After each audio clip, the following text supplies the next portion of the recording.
Assalamualaikum, kembali lagi di YouTube channel kami, Intan dan Ina. Pada video kali ini saya akan menjelaskan mengenai cara menghitung masa subur.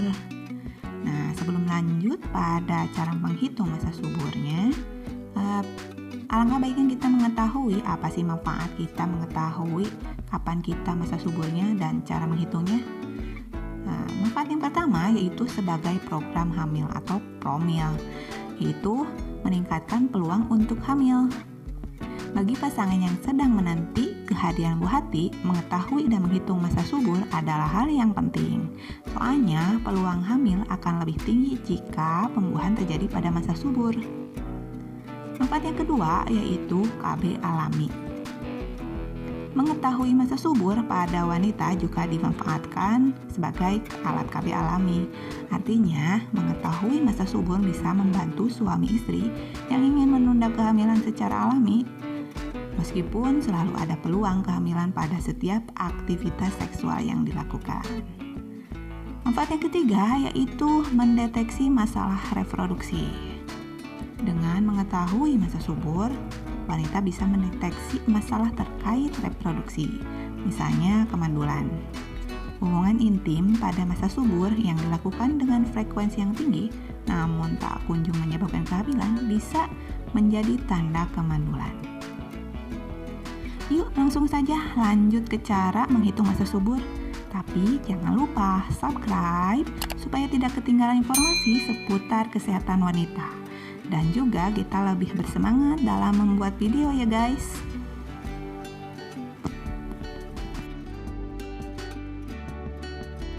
Untuk mengetahui masa subur, hal yang perlu dipersiapkan yaitu yang pertama, kalender. Sekarang memang banyak aplikasi yang untuk menentukan masa subur. Tapi bagi yang malas download ataupun ribet bisa menggunakan kalender. Karena menggunakan kalender itu cukup praktis dan cukup mudah. Hal yang kedua yang perlu dipersiapkan yaitu HPHT. Apa itu HPHT dan kapan HPHT kita? Dan juga kita perlu mengetahui apa itu siklus haid dan berapa lama sih siklus haid kita.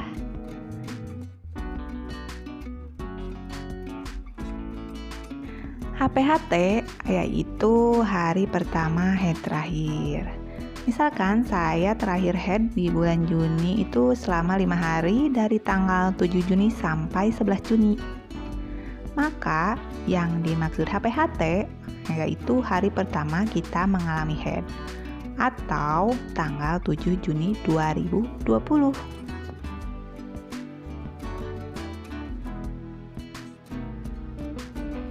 Sedangkan siklus haid yaitu rentang hari sejak hari pertama haid hingga hari pertama haid berikutnya.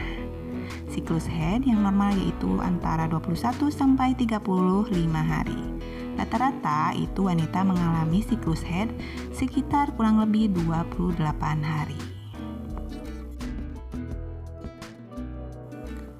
Untuk mengetahui siklus haid, misalkan kan saya pada bulan Juni, haid pertamanya itu tanggal 7 Juni 2020.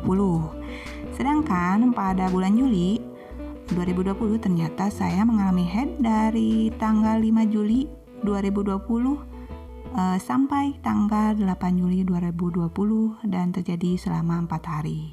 Maka HPHT saya di bulan Juli yaitu tanggal 5 Juli 2020. Sekarang kita coba hitung bersama-sama berapa sih siklus haid saya? Dari mulai hari pertama haid pada bulan Juni sampai hari pertama bulan berikutnya.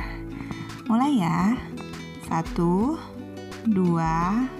3, 4, 5, 6, 7, 8, 9, 10, 11, 12, 13, 14, 15, 16, 17, 18, 19, 20, 21, 22, 23, 24, 25, 26, 27, 28. Jadi, siklus haid saya yaitu sekitar 28 hari. cukup dimengerti kan, Bunda? Nah, kita kan sudah mendapatkan HPHT saya yaitu tanggal 5 Juli 2020 dan siklus head saya yaitu sekitar 28 hari.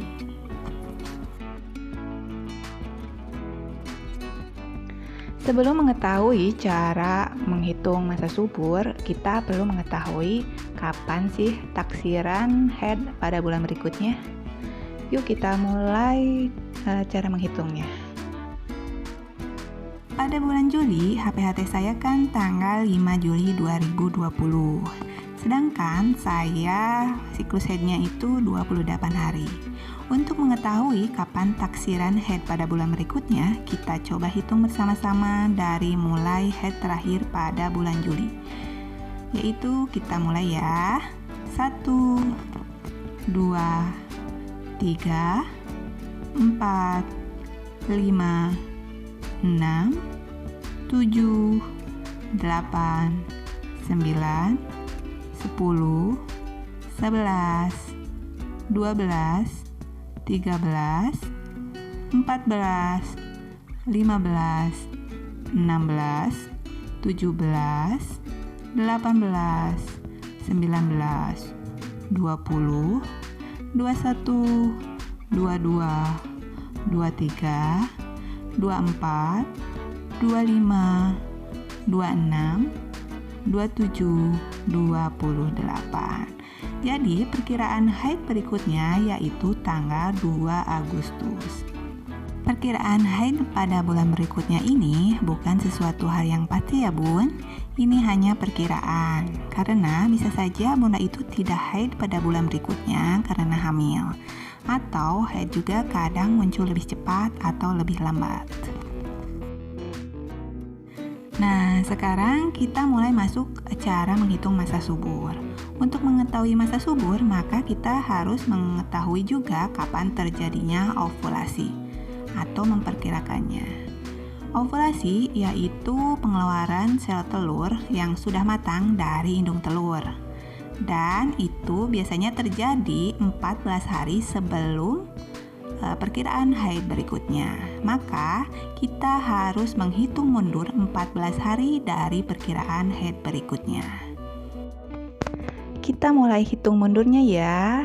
1, 2, 3, 4, 5, 6, 7, 8, 9, 10, 11, 12, 13, 14. Jadi, kita mendapatkan perkiraan terjadinya ovulasi yaitu pada tanggal 19 Juli 2020. Yaitu dihitung mundur dari hari perkiraan haid berikutnya. Perlu diketahui, masa subur tidak hanya terjadi 1 hari ya Bun, namun ditambahkan 3 hari sesudah dan 3 hari sebelum. Jadi berjumlah 7 hari atau 1 minggu. Karena sel telur setelah ovulasi itu bertahan sekitar 2 hari dan sel sperma itu bertahan sekitar 3 hari. Jadi kemungkinan bisa bertemu antara sel sperma dengan sel telur itu sekitar 1 minggu. 3 hari sesudah dan 3 hari sebelum. Nah, masa subur saya yaitu antara tanggal 16 sampai 22 Juli 2020. Jika saya menginginkan kehamilan, maka saya harus melakukan hubungan seksual lebih sering antara tanggal 16 sampai 22 Juli tersebut. Jika saya tidak menginginkan kehamilan, maka saya menghindari hubungan seksual antara tanggal 16 sampai 22 Juli 2020. Cukup mudah kan Bunda untuk menghitung masa subur. Terima kasih sudah menonton dan jika masih kurang jelas bisa tulis komentar di kolom komentar di bawah. Dan jangan lupa subscribe dan terima kasih. Assalamualaikum.